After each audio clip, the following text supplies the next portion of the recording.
dengan Tasoid sebagai ketua. Saya Adrian Pratama Sitopo, di sini saya sebagai anggota. Saya Tessa Angelia Christopher Ginting sebagai anggota. Saya Yuslina Siguguhi sebagai anggota. Saya Bobi Saputra Korkoro sebagai anggota. Pernahkah kalian mengingat zaman-zaman kalian masih kecil?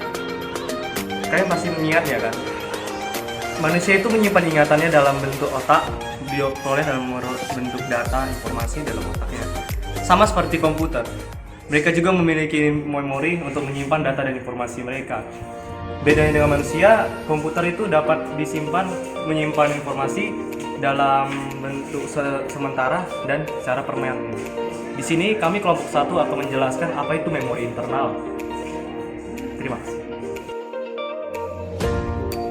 Oke, baik. Di sini saya akan menjelaskan tentang pengertian memori internal, fungsi dan juga contoh-contoh pada memori internal. Yang pertama itu pengertiannya. Di sini pengertian memori internal adalah memori yang dapat diakses secara langsung oleh prosesor. Dalam hal ini juga dapat disimpan di dalam memori utama, dapat berupa data atau program.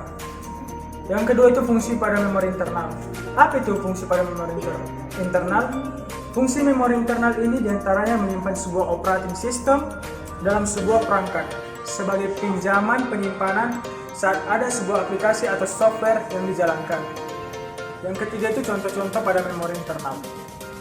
Contoh-contohnya yaitu ada ROM atau Read Only Memory.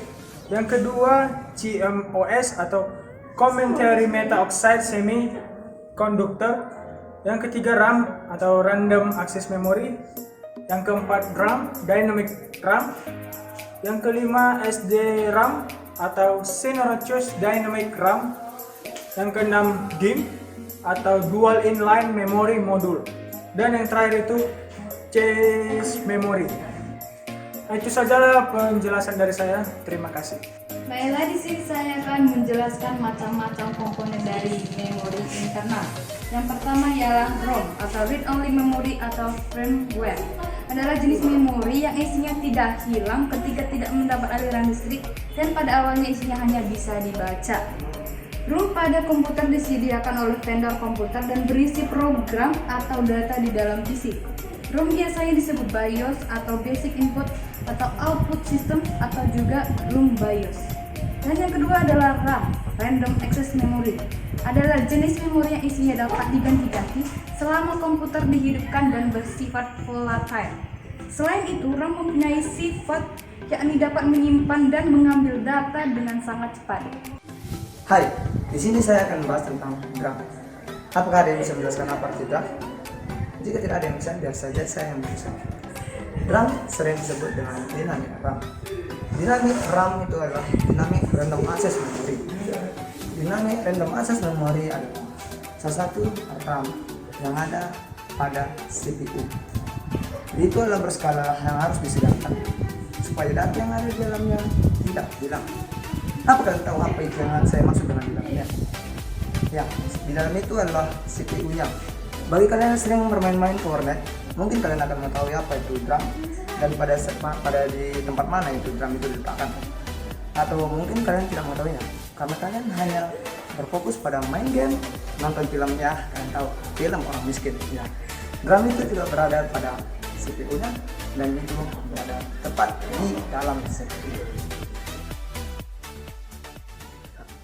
Oke, kita lanjut ke pembahasan materi yang kedua. Saya akan menjelaskan tentang SDRAM. Tetapi sebelum saya menjelaskan, apakah ada yang mengetahui apa itu SDRAM? Kalian semua bosan. Jika kalian tidak bisa, biar saya saja menjelaskan.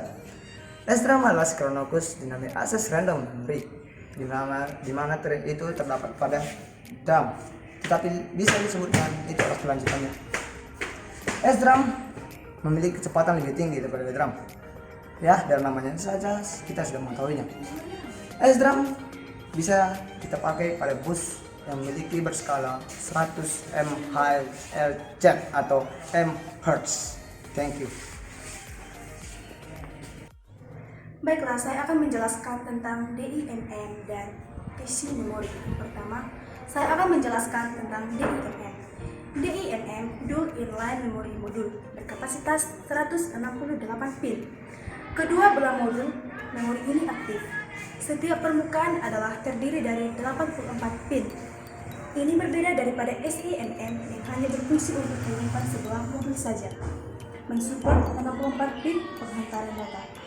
SDRAM menggunakan DIMM, merupakan pengganti dari SDRAM atau pengatur memori supaya sama dengan CPU core untuk pemindahan data yang lebih cepat. Terdapat dalam dua kecepatan yaitu 100 MHz dan 133 MHz. DIMM terdiri dari 186 pin. DIMM adalah jenis DRAM yang terdapat di pasaran. Baiklah, penjelasan yang berikutnya saya akan menjelaskan tentang cache memori. Memori berkapasitas terbatas.